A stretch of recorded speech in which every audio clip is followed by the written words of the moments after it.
সামনে তোমাদের পরীক্ষা, তাই ক্লাস 10 স্টুডেন্টদের জন্য ফিজিক্যাল সায়েন্সের চলতরিত অধ্যায় থেকে যে সমস্ত গাণিতিক প্রশ্নগুলো আসতে পারে, যেগুলো তোমাদের পরীক্ষাতে বিগত সালগুলিতে এসেছে, আমি মাধ্যমিকের কথা বলছি, কিন্তু যে প্রশ্নগুলি এসেছে সেই প্রশ্নগুলোই তোমাদের সামনে তুলে ধরছি, এবং এই প্রশ্নগুলি কিন্তু আগামী সালগুলোতেও আসবে, এমনকি 2026-এও আসতে চলেছে। তাই এই কয়েকটা গাণিতিক প্রশ্নের সমাধান তোমরা অবশ্যই দেখে যেও। তোমাদের জন্য এই বাছাই করা কয়েকটি গাণিতিক প্রশ্ন তুলে ধরছি, চলো দেখে নেব। প্রথম যে কোশ্চেনটা দিয়েছে, 6 ওহম রোধ বিশিষ্ট একটি পরিবাহী দুই প্রান্তের বিভব প্রভেদ 36 ভোল্ট হলে পরিবাহীতে উৎপন্ন তড়িৎ প্রবাহ নির্ণয় করতে বলেছে। এটা মাধ্যমিক 11তে এসেছিল।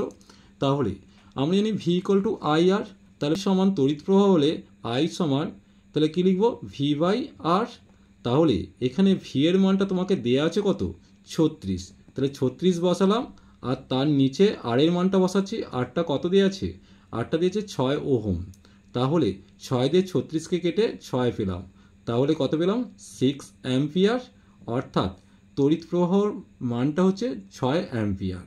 এরপর দেখো দুয়ের যে কোশ্চেনটা দিয়েছে, 12 ওহম রোধ বিশিষ্ট কোনো পরিবাহীর ভিতর দিয়ে 0.5 অ্যাম্পিয়ার তড়িৎ প্রবাহিত হচ্ছে, ওই পরিবাহী দুই প্রান্তের বিভব প্রভেদ কত। দেখো এটা পুরো একের কোশ্চেনের ডিটো, জাস্ট সামান্য একটু চেঞ্জ করেছে। আবার দেখতে পাচ্ছ 9 এবং 97-এও তো কোশ্চেনটা এসেছে, তাহলে তোমাদের কাছে খুবই ইম্পর্টেন্ট। চলো ভিডিওটা কিন্তু তোমরা শেষ পর্যন্ত অবশ্যই দেখো, কারণ এগুলো তোমাদের কাজে লাগবেই। তাহলে এক্ষেত্রে আমাকে চেয়েছে বিভব প্রভেদ, অর্থাৎ ভিটা চেয়েছে, তাহলে আমি প্রথমেই লিখব ভি ইকুয়াল টু আই আর।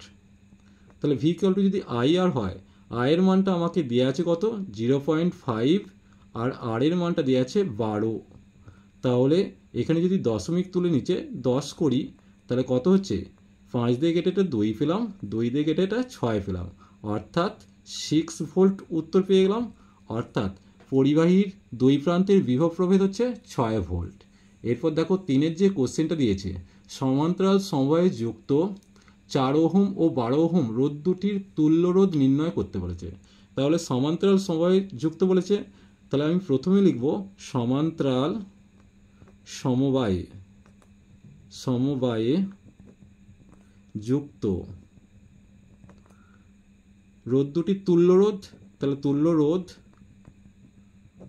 যদি আর পি হয়, তাহলে কি হচ্ছে, আর পি করছি, যেহেতু সমান্তরাল সময় তাই আর পি লিখলাম। এটা মাধ্যমিক 13-র কোশ্চেন কিন্তু, তাহলে আমি লিখতে পারি 1/RP সমান 1/4 যুক্ত 1/12। তাহলে কত হচ্ছে, 4 আর 12 লসাগু কিন্তু 12 হবে, তাহলে 3 4-এ 12, 12 1-এ 12, তাহলে ওপরে পেয়ে গেলাম 4/12, অর্থাৎ কাটাকাটি করলে 1/3। তাহলে সেক্ষেত্রে আরপি সমান আমি কত পেলাম, 3 ওহম পেয়ে গেলাম, অর্থাৎ যে 4 ওহম ও 12 ওহম রোধ দুটির তুল্য রোধ কত হয়ে গেল, 3 ওহম। এর পরের কোশ্চেন 4-এরটা দেখব, বলছে 220 ভোল্ট 40 ওয়াট একটি বাতিকে 220 ভোল্ট মেন লাইনে লাগানো হলো, বাল্বটির মধ্য দিয়ে তড়িৎ প্রবাহমাত্রা কত। এটা মাধ্যমিক 14-র কোশ্চেন। তাহলে সেক্ষেত্রে আমরা জানি তড়িৎ প্রবাহমাত্রা যদি আই হয়, তাহলে আই সমান পি বাই ভি, এই সূত্রটি একটু মনে রাখবে। এখানে পি এর মানটা কত দিয়েছে, দেখো 40 ওয়াট দিয়েছে, তাহলে 40, আর বিভব পার্থক্য দিয়েছে 220 ভোল্ট, তাহলে 220 বসালাম। 2 দিয়ে কেটে প্রথমে 0 0 কাটলাম, 2 দিয়ে ওপর নিচে কাটলে ওপরে 2 পেলাম, নিচে 11 পেলাম, অর্থাৎ 2/11 ভাগ করে পেয়ে যাচ্ছি কত, 0.18 অ্যাম্পিয়ার। অর্থাৎ বাল্বটির মধ্য দিয়ে তড়িৎ প্রবাহমাত্রা হচ্ছে 0.18 অ্যাম্পিয়ার। এগুলো কিন্তু মাধ্যমিকে এসেছে এবং তোমাদেরও আসবে, তাই কোশ্চেনগুলো কেয়ারফুলি তোমরা করে যেও। এরপর দেখো 5-এর যে কোশ্চেন দিয়েছে, 220 ভোল্ট 40 ওয়াট বাল্বের রোধ কত। দেখো এখানে একটা সূত্র তোমাদের মনে রাখতে হচ্ছে, আর সমান ভি স্কোয়ার বাই পি। তাহলে ভি মানে হচ্ছে ভোল্ট তড়িৎ বিভব প্রভেদ, আর পি হচ্ছে ক্ষমতা।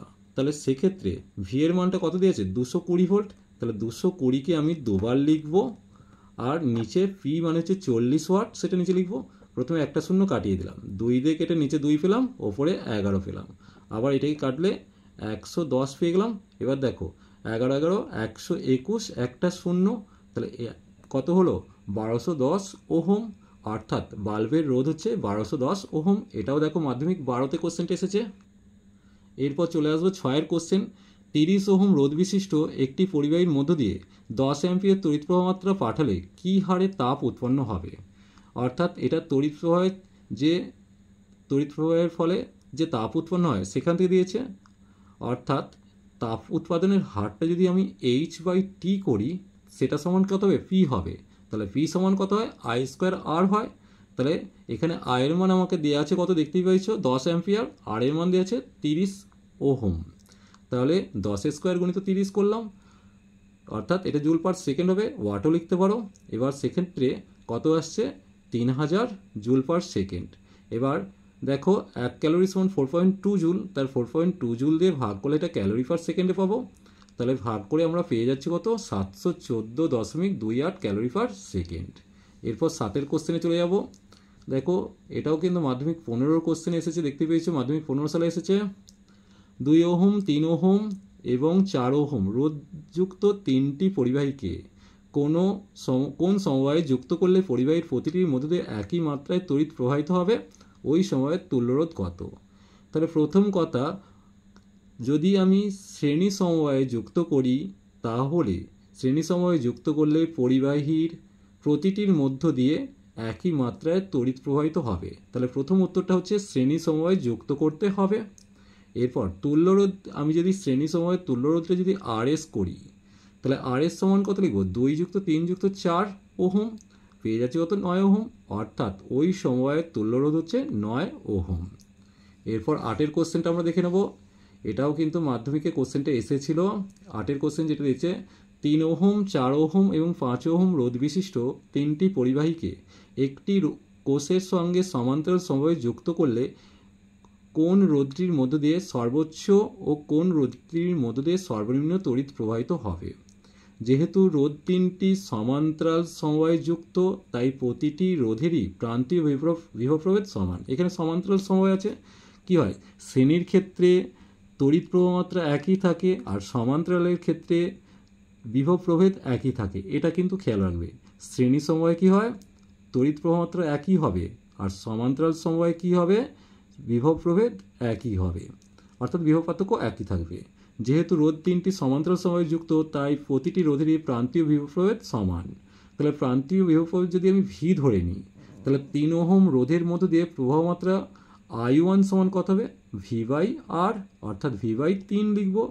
আবার 4 ওহম রোধের মধ্য দিয়ে প্রবাহ মাত্রা I2 হলে I2 সমান লিখব V/4। আবার 5 ওহম রোধের মধ্য দিয়ে প্রবাহ মাত্রা I3 হলে V/5 হবে। এখন দেখো এই মানটা সব থেকে ছোট, এই মানটা সব থেকে বড়, তাই লিখেছি I3 less than I2 less than I1। অর্থাৎ 3 ওহম এর মধ্য দিয়ে সর্বোচ্চ প্রবাহমাত্রা হবে এবং 5 ওহমের মধ্য দিয়ে প্রবাহমাত্রা সর্বনিম্ন হবে। এই রইল চলতড়িৎ চ্যাপ্টার থেকে সমস্ত গাণিতিক সমস্যার সমাধান। এরপর তোমাদের নেক্সট যে গাণিতিক সমস্যাগুলো আসতে পারে রাসায়নিক গণনা থেকে, তারও একটা ভিডিও আমি তোমাদের প্রোভাইড করব। চলো আজ এই পর্যন্তই।